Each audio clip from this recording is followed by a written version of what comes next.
मध्य प्रदेश की आर्थिक राजधानी इंदौर में 2 दिवसीय इन्वेस्टर समिट होने जा रही है, जिसमें देश भर के उद्योगपति शिरकत करेंगे। वहीं इन्वेस्टर समिट को लेकर अब सियासत भी शुरू हो गई है। कांग्रेस ने बीजेपी पर तंज कसते हुए कहा है कि इन्वेस्टर मीट करने के बाद भी मध्य प्रदेश के युवा बेरोजगार हैं। वहीं कांग्रेस के बयान पर चिकित्सा शिक्षा मंत्री विश्वास सारंग ने पलटवार करते हुए कहा कि कांग्रेस के नेता जब भी कोई अच्छा काम होता है तो सवाल उठाना शुरू कर देते हैं। देखिए, मुझे बहुत आश्चर्य होता है, कांग्रेस के नेता जब भी कोई अच्छा काम होता है तो टंगड़ी अड़ाने का काम करते हैं। ग्लोबल इन्वेस्टर समिट यदि हो रही है तो ये किसी पार्टी की नहीं है, ये मध्य प्रदेश की बेहतरी के लिए है। मध्य प्रदेश में यदि इन्वेस्टमेंट आएगा, निवेश बढ़ेगा, तो मध्य प्रदेश में विकास के नए आयाम स्थापित होंगे, युवाओं को रोजगार मिलेगा। पर कांग्रेस के नेता, आप देखिए इस समय कितना खराब है। जिस समय पूरा देश मध्य प्रदेश की ओर देख रहा है, पूरे देश के इंडस्ट्रियलिस्ट इंदौर आ रहे हैं और मध्य प्रदेश में निवेश करना चाहते हैं, उस समय पर कांग्रेस के नेता इस तरह के बयान देकर मध्य प्रदेश का नाम बदनाम करने की कोशिश कर रहे हैं। यह निश्चित रूप से मध्य प्रदेश की जनता के साथ कुठाराघात है। मैं फिर निवेदन करूंगा, सरकार यदि कोई आयोजन करती है तो वो पार्टी का आयोजन नहीं है। हम विपक्ष और सत्ता की सीमाओं में इतने बंद कर ना रह जाएं कि हमारे वक्तव्य से और हमारे कर्तव्य से कहीं प्रदेश का ही नुकसान हो जाए। जहां तक मध्य प्रदेश की भारतीय जनता पार्टी की सरकार के इन्वेस्टर समिट्स का मामला है, हर इन्वेस्टर समिट बहुत सक्सेसफुल रही है और उसी का परिणाम है कि जब भी इन्वेस्टर समिट होती है तो बड़े बड़े इंडस्ट्रियलिस्ट आते हैं, चाहे वो बिरला ग्रुप के हों, अंबानी ग्रुप के हों, अडानी ग्रुप के हों, या देश के और भी कोई बड़े निवेशक हैं। वो यदि आते हैं तो वो विश्वास के साथ आते हैं और सरकार का पुराना जो काम करने का तरीका है उस पर सकारात्मक मोहर लगाने के लिए आते हैं। हमने हजारों करोड़ का इन्वेस्टमेंट मध्य प्रदेश में लाने का काम किया है, पर ये कांग्रेस के नेता इस समय पर ये प्रेस कॉन्फ्रेंस, मुझे लगता है इससे ज़्यादा आपत्तिजनक नहीं होगा। सही मायने में कांग्रेस के नेताओं को माफ़ी मांगनी चाहिए मध्य प्रदेश की जनता के साथ। ये इन्वेस्टर समिट प्रदेश की उन्नति के लिए, विकास के लिए और हमारे यहाँ नहीं, इस बारे में आपको पूछना है तो दिग्विजय सिंह जी से पूछिए कि उनका फ़ोटो नहीं है। इस बारे में पूछना है तो सुरेश पचौरी जी से पूछिए, उनका फ़ोटो नहीं है। इस बारे में पूछना है तो कांग्रेस के अरुण यादव जी से पूछिए कि क्या वो भी कमलनाथ जी के नेतृत्व को स्वीकार कर रहे हैं। अब कौन सा नया साल और कौन सी नई सरकार, देखिए बहुत सारे लोग इस देश में पदों के वेटिंग में रह गए, तो ऐसे ही वेटिंग लिस्ट में कमलनाथ जी भी रह जाएंगे। फिक्र मत करिए, कंफर्म नहीं होगी उनकी सीट।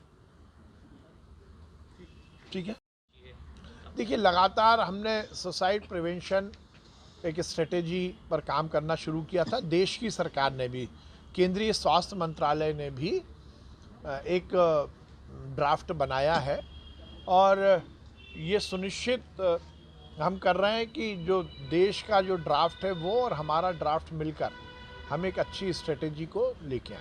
अभी ये लागू हो पाएगी या अभी सिर्फ तैयारी चल रही है सुसाइड प्रिवेंशन पॉलिसी की? नहीं, देखिए ये स्ट्रेटेजी है, तो इस पर लगातार काम चल रहा है। कब तक सर मध्य प्रदेश में लागू, क्योंकि पहला राज्य मध्य प्रदेश बनने वाला था, कब तक माना जाए कि सुसाइड प्रिवेंशन पॉलिसी लागू हो पाएगी? नहीं, ये तो स्ट्रेटेजी है ना, ये तो इसको कोई योजना नहीं है। आप थोड़ा कंफ्यूज हो रहे हो। ये स्ट्रेटेजी है, तो स्ट्रेटेजी आने के बाद सभी को रिकमेंडेशंस जाएंगी। सर, नया साल नई टिकट है। अब देखिए कांग्रेस में तो पद बिकते हैं, बोली लगती है। अब बोली बड़ी लग गई तो फिर तो पद बढ़ेंगे ही। 10 जनपद पर यदि पैसा पहुंचाना है तो फिर चौथ वसूली तो करनी ही पड़ेगी। जब सरकार में थे तो जनता से चौथ वसूली कर रहे थे, आज विपक्ष में हैं तो कार्यकर्ताओं से पद बेचकर चौथ वसूली कर रहे हैं।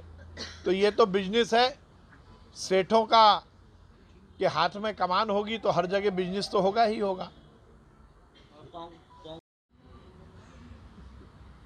रिडिजाइन किया जाएगा तो क्या शारीरिक और मानसिक ठीक है ना? ठीक है मंत्रियों के जो है पोल खोलेगी और इसको लेकर आरोप जो है पत्र आरोप लाएगी। पत्र भी लेकर आएगी वो।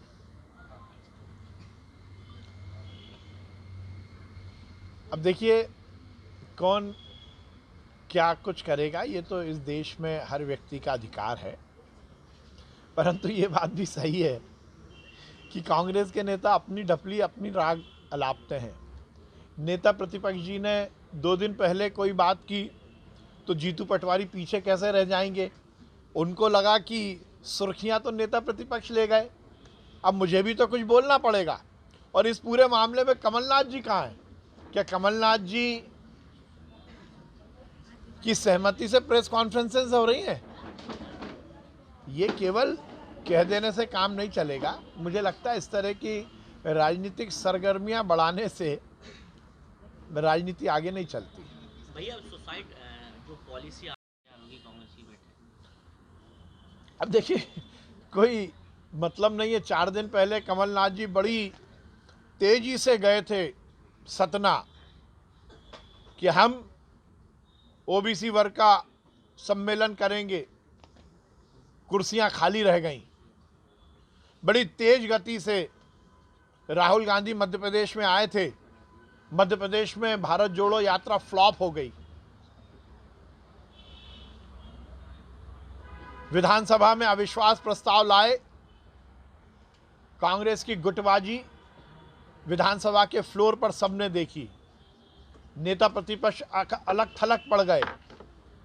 कमलनाथ जी भोपाल रहते हुए विधानसभा नहीं आए।